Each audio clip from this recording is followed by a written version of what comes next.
Dan Hooker can't fucking... Dan Hooker couldn't grapple a fucking pissed off his ma. I don't know what I mean. Boom! With that single sentence, Paddy Pimblett dropped an atom bomb right into the lightweight division. No build-up, no warning. Just a comparison so wild it makes you wonder if his brain completely short-circuited in that moment. And the crazy part? This wasn't even supposed to hit Dan Hooker. Paddy was actually trying to clown Arman Tsarukyan, basically saying if even Dan Hooker can put him in a guillotine, then Arman's grappling is overrated. But instead of saying it cleanly, Paddy went for maximum escalation and accidentally turned Hooker into the main target. What's behind it is even more absurd. Paddy doesn't use these extreme comparisons to explain anything. He uses them to publicly embarrass people. This isn't about takedowns or jujitsu anymore. It's about humiliating someone in front of the entire MMA world. And right here, everything flips. A casual interview becomes a personal attack. A technical take turns into a respect war. Because no matter how bad someone is on the ground, the second you drag family into a metaphor like that, it's no longer trash talk. It's an invitation to chaos. And Dan Hooker, he hears that line and decides there's no turning back. You know, I don't actually give a fuck. I hate everyone ranked in front of me. Yeah, I like it. You know what I mean? That's so you can like me then. If you're behind me, great bloke. Some sweat Great bloke, you then. Great bloke, absolutely love it. Second you get above me, I'll fucking hate your guts.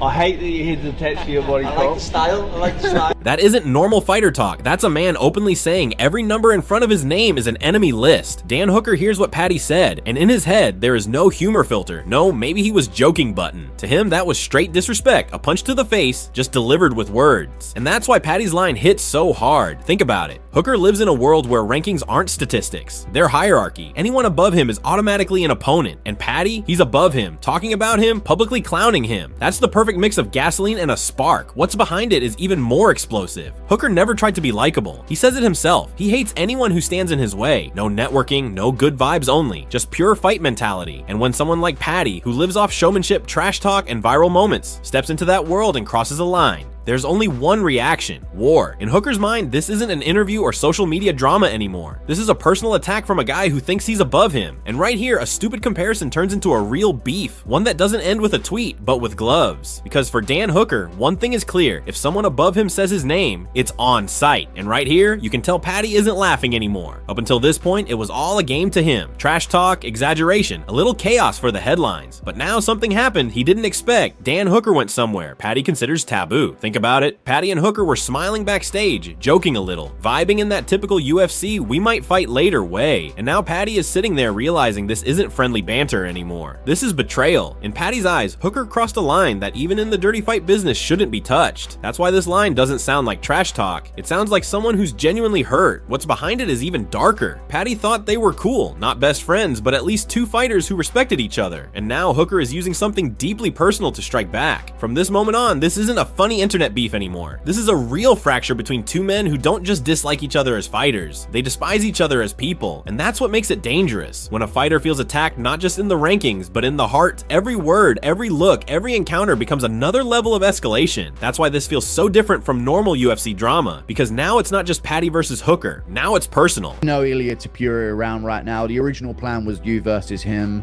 Now we got the interim belt in the meantime. He's obviously out. How do you feel about his departure? I know a lot of people, a lot of poshies out there, a lot of toffs out there been trashing Ilia for his departure. How do you feel about it? You seem a little bit more understanding of the situation.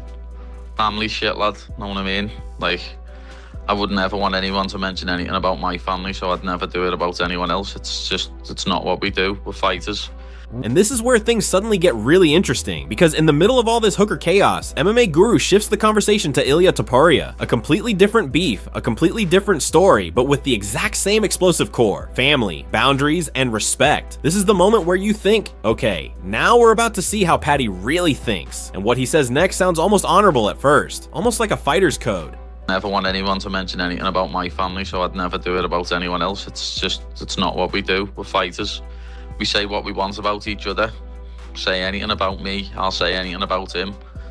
But don't mention families, you know, that's below the belt. And I wish him nothing but the best with it, lad. I hope it all gets resolved. I hope it all gets resolved and he gets to see his child, lad. That's the main thing.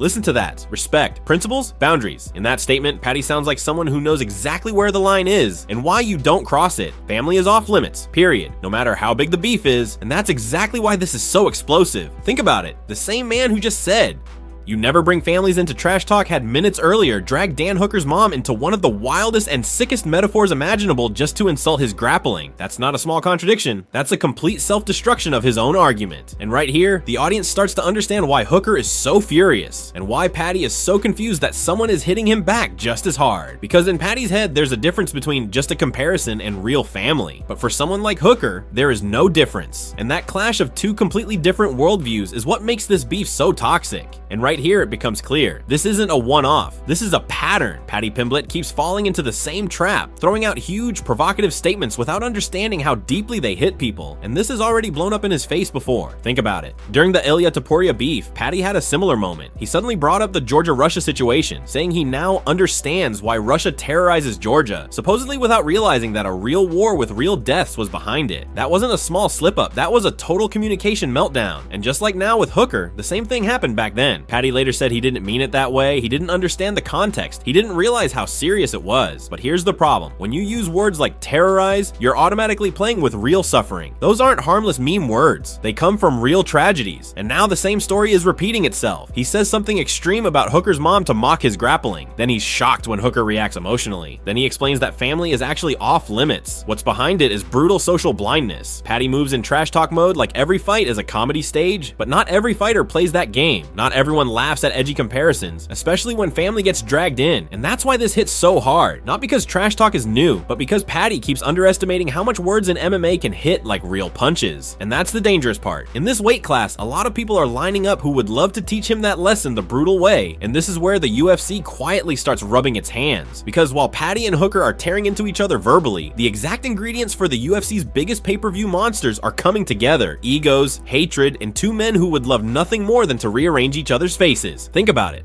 Paddy is standing on the edge of a massive career jump. Big names are waiting. Arman, Ilia, Gaethia. And now, right in the middle of all this title talk, Dan Hooker suddenly shows up with a personal vendetta and an open invitation to chaos. And the timing couldn't be better for the UFC.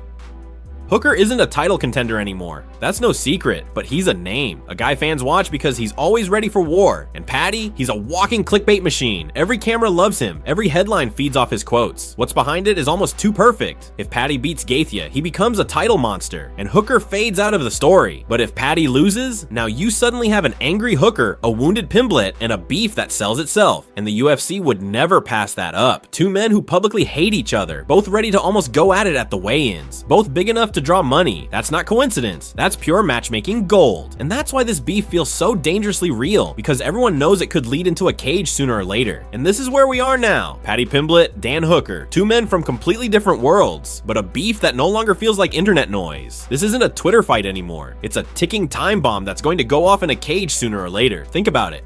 One careless comparison, a bruised ego, a few wrong words, and suddenly two UFC fighters hate each other so much that on-site isn't a metaphor anymore. It's a threat. Whether it happens at the weigh-ins, backstage, or under bright arena lights, this story is far from over. And here's the crazy part. The lightweight division is a minefield of egos, rankings, and unresolved grudges right now. Paddy has beef with Arman, with Ilia, now with Hooker, and every single one of them would love to take his head off. This is exactly the kind of chaos that UFC legends and broken careers are made of. If this drama hit you as hard as it hit the fighters themselves, make sure everyone sees it. Hit like so the algorithm knows real MMA madness lives here. Follow the channel if you don't want to miss any of these beefs, scandals, and blowups. And most importantly, drop a comment and say whose side you're on, Team Paddy or Team Hooker, because this debate is about to explode. And trust me, what's coming next in the UFC world is going to be so insane you won't believe it. More fighters, more egos, more drama, and it's not going to be quiet.